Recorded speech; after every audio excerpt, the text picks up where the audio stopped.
Mhm.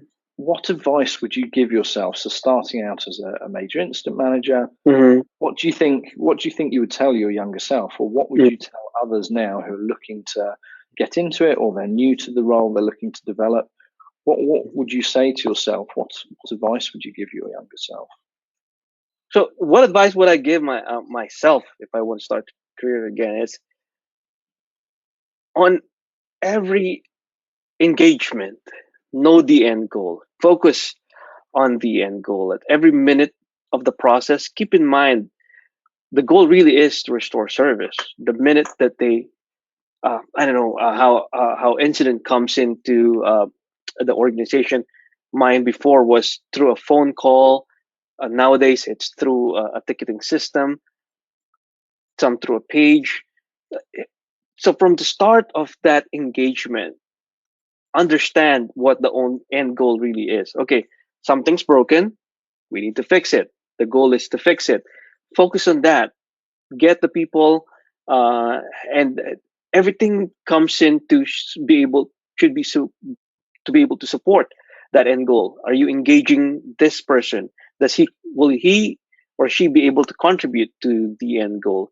Focus on that, because sometimes when I was starting and I had uh, so many things going on, that in an incident call I tried to find the root cause, because that's what my training back then as a problem manager. So that's why you really can't have both two hats, an incident and a problem manager at the same time. Yeah, Uh, it kind of conflicts behind your mind what needs to completely happen. agree. Yeah, Yeah.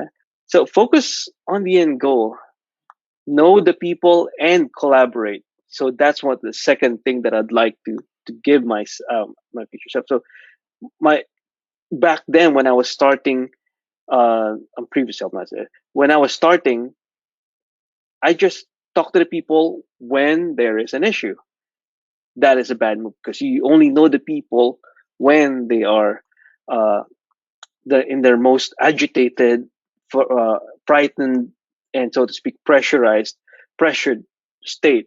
Um, and this came to me as a realization that during one of the corporate events sponsored by the company, I get to know the people that I used to work with. So at that point in time, and I have never really met. I worked for the company for almost a year. Never met them. Know how they sound like, but never know what they look like. So yeah, in this corporate event, when this dinner, like I say, get to know the people, get to know who they are, get to know what they are when they're not resolving an issue. That kind of gives you a little bit more perspective. So what I do now is, whenever I join an organization, I make sure I walk to the people. Hey, my name is Alan. I'm the new incident manager, and it helps if a former colleague or if a colleague is there to introduce to you and build a relationship. Know who they are. If they are in the same building, much better. If they are like what we have at a global organization, at least talk to them when they are not in it. Say hi to them on a ping, or on Skype or in Microsoft Office Communicator. Say hi to them. I have no issues. Just want to say hi. Thank you for helping me earlier on that issue. You start that collaboration, because that's uh, what really helps people or drives people in helping you. And one last thing, I was a meek lamb back then. I was really shy, and I would and say yes sir, no ma'am kind of person. Be a little bit tough. If it supports your end goal, be a little bit tough. If being sometimes being yes ma'am and a no sir kind of person doesn't reach your end goal, stop it.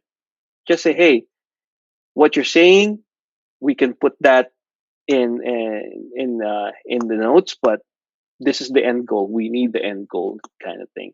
So yeah, it's a really incident management is gained through experience.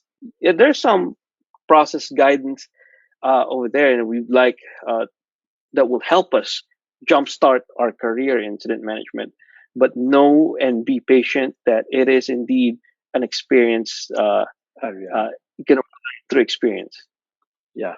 Oh, yeah. Absolutely. And I think it's a pretty phenomenal one at that. I think it really does shape some, as you say, some unique skills, and essentially you can become a bit of a unicorn through it. And there's very few people who have the breadth of skills that you develop, and the combination of, as you say, of technical knowledge, but also the leadership skills. It's interesting you say that. I think about the toughness. I think what's required for really good, exceptional major incident management is truth, unapologetic truth. That's right. However, I would caveat that with that doesn't mean, or there is an excuse for the way you engage with people. Whilst I think that everything needs to be very upfront and honest between the people you're collaborating with, I think you still need to really understand the personalities you work with and particularly their psychometric profile, and understand the way they interpret information so that you can support them best to increase productivity, essentially, to improve the collaboration.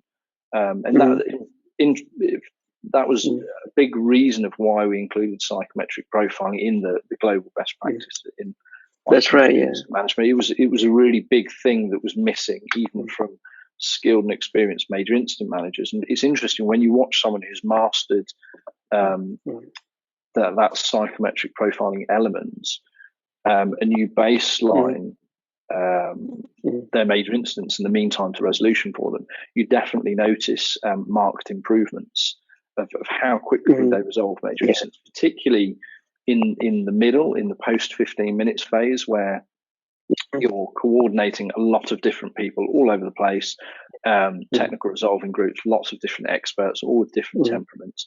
If you understand how to navigate those personalities and those egos, because we all have them to some extent, and make sure that you support everyone appropriately and get the most from them while still being, as you say, a little bit tougher, I think you can create some magic in terms of how effective the operation is.